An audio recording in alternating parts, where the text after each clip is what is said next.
Now I want to talk briefly about some of the developmental systems, and this is one of the classes I teach, and I'm just fascinated with what happens in the body as we grow. Sorry, and so we're talking about like body fat percentage. What would that look like? Ask me differently. Like, when I was at the gym, I have 13% body fat. So what does that look like? Girl, go home. You would get knocked out in the parking lot and just I can have pictures and show you. I mean, I'm at the same weight as when I was running track. I don't know if y'all heard me. I ran track at Florida. I qualified for the 84 Olympics. I've been active my whole life. I weigh the same, but I can guarantee you I don't look the same. So that means. And I'm 48. So there's something that goes on, number one, as we age, regardless, whether it's 1 to 3 or 40 to 50. Something happens to us as we age, so we have to be cognizant of the activity to balance out the lean body mass to body fat percent. And you know what that looks like. It's just hold that for a year. But what we just need to make sure is that for ourselves, it's going to be different for everyone. You know, and it depends on our own health issues, our way of life. Sometimes it's religious. You've had enough, Susan. And that's where we just have to be very careful of who our students are and what we're trying to employ and enforce, because if there is some type of social, religious, or cultural attachment to food or nutrition, we just have to be respectful of that and just be very aware of that. So the body fat percent, it's all different. I just know I don't want mine taken on yet. I'd like about 6 months notice. But the average, and we don't do it, you typically don't do body fat measure below 18 years of age because they haven't gone completely through puberty, and we create social issues if we begin to track it too young.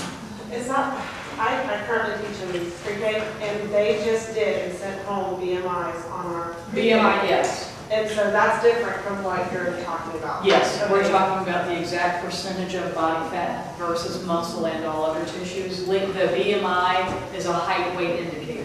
Okay, and that's normal for them to do. That's universal across the country right now. They say they're going to quit doing that next year. Some states or some places are linking it to testing scores as well. Really? That if the BMIs measured on the students are rising, then whatever testing that state might have, that teacher in physical education is going to be graded according to the BMI. Oh, Lord have mercy. My. That's as ridiculous as this gradient. Because they can't, I mean, I'm sorry, physical education teacher can't go home and control what the parents do at home. I don't control the drive-throughs. No. I don't control the snacks. I don't control what they eat for lunch. I control the 30 minutes I have 90. Or do they go home with Exactly. Exactly, or they go home and sit from a video game because we still do have the latchkey parenting. And that's still widespread. Right. We have multiple guardians raising, you know, there can be 3 to 4 people raising one child. And there's not consistency anywhere, so I don't know where you go with that. But I think there are about 18 states right now that are actually linking the elementary BMI to the, when we used to have the merit pay in Florida, plus you probably don't remember back in the 80s. Well, it's coming back. When I was, It'll be here next year or the next. when I was doing my undergraduate work in Florida, merit pay was linked to grades and physical assessments as well. And they were trying to use the presidential physical fitness test. Kind of cool, kind of more global than just BMI. I mean, don't fire me because of a BMI that I can't control. But it's there. And some states, more states are actually moving to that, which is fascinating. Other states are just cutting physical education, so. That's ridiculous. I don't know where to go with that. Yeah. Could that fall into the discrimination type categories, if that's what you're using? Because, I mean, clearly you can't control everybody's genetics. And I'm sure there's been some conversations in the state capitals about that. I mean, I know there have. I have a couple of friends in those settings. But, you know, once the law's passed, it's passed. And a lot of times those are the filibusters that are attached at midnight that go through at the last second because no one's really paying attention. And that's usually when that happens. What I want to pass out next, and this will tag into, I don't think, tag into where we're headed right now, is we want to look at how the human body develops in our itty bitties, which is so fascinating. We're just going to briefly touch on some of the key areas. First one, we get skeletal system. Did you know that the embryo is all cartilage, it's not skeleton? We don't really develop the skeletal portion until right before they're born. And then it's actually gravity and activity that makes the bones strong. And we don't, some kids don't actually develop their kneecaps, their patellas, until they're 2. And that's fascinating. It's normal, but it's fascinating. Fingernails. Who's been able to be with babies since the second they're born? A lot of you have children. Do you remember the fingernails? They're attached. Aren't they weird? I thought something was wrong. What did I do? Oh my gosh. And then the other thing that's really, really cool is if you think of the skeletal system, we call it Wolff's Law. The body adapts to the stresses according to what are placed on them. So our body will get stronger if we place the appropriate stresses on them. And it's the reverse as we get older. If we don't exercise and we don't place stress like walking, running, lifting, Pilates, anything, yoga, whatever your favorite is, if we don't place that stress on the body, then it actually weakens.